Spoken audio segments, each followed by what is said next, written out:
Bonjour à tous et bienvenue sur ma chaîne.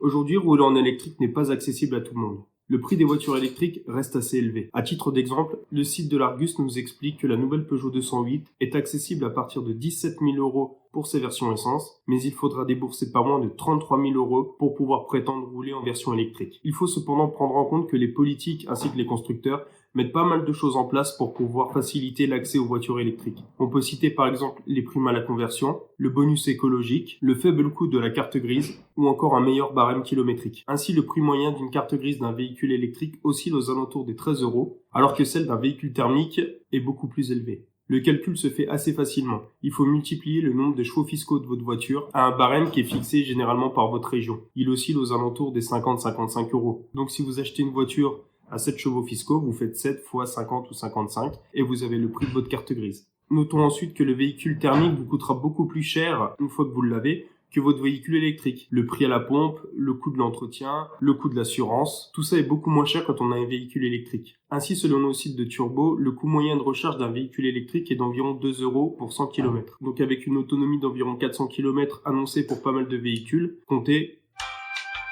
8 €. En revanche, pour faire un plein d'un véhicule thermique, avec le prix à la pompe en ce moment, vous vous en tirerez certainement pour pas loin de 70 €. Le calcul est vite fait. Avec de tels avantages, la différence de prix entre un modèle thermique et un modèle électrique peut être vite rattrapée. Une fois qu'on a dit tout ça, on va pouvoir s'attarder, toujours dans une question d'économie, sur les 5 véhicules électriques les moins chers du marché en 2022. Dacia Spring, D 16 800 €. Présenté en octobre 2020, ce SUV de la filiale de Renault est considéré comme la première voiture électrique low cost du marché. Avec un look assez réussi et un volume de coffre plutôt généreux de 620 litres, cette Dacia assure une autonomie de 230 km en mode mixte et jusqu'à 305 km en mode urbain, ce qui est loin d'être ridicule. Dacia annonce une charge totale en 4h50 en point de charge, mais il faudra attendre jusqu'à 13h30 au domicile. Pour 600 € de plus, vous pouvez bénéficier d'un dispositif de charge rapide vous permettant de regagner 80% d'énergie en moins d'1 heure. En termes de performance, ne vous attendez pas à rivaliser avec une Bugatti, puisqu'elle se limite à une puissance de 44 chevaux, avec une vitesse max annoncée à 125 km/h. Le 0 à 100 est abattu en un peu plus de 19 secondes. La version qui nous intéresse est la version confort. Facturée 16 990 € hors bonus, cette version embarque climatisation manuelle, radio Bluetooth, feu de jour à LED et jantes 14 pouces. Renault Twingo électrique, des 21 550 €. Proposée sur le marché depuis octobre 2020, cette Renault Twingo électrique semble identique à ses sœurs thermiques. Seuls quelques détails nous mettent la puce à l'oreille, tels que le badge ZE ou encore l'intérieur des jantes bleues. Elle hérite d'une partie du bloc moteur de la Zoé, située à l'arrière et qui développe 81 chevaux pour 160 Nm de couple. Le 0 à 50 est abattu en 4,2 secondes, ce qui, il faut l'avouer, n'est vraiment pas mal du tout. L'autonomie est annoncée à 215 km. Cette petite citadine peut recharger environ 80 km en une demi-heure ou 80% de sa batterie en 1 heure. Elle est déclinée en 3 finitions, Zen, Life et Intense.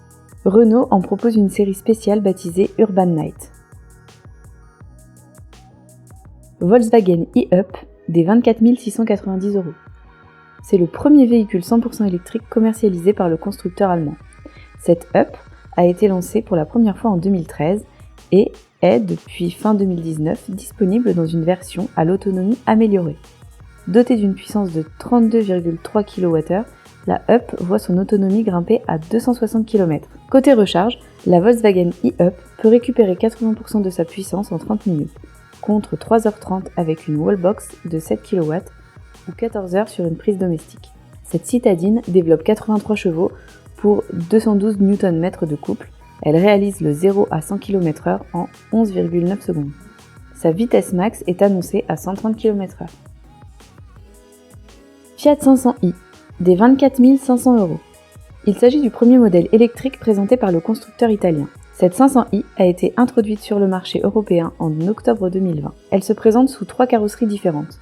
La 3 portes berline, la 2 portes à toit coulissant cabriolet et la 4 portes 3+1.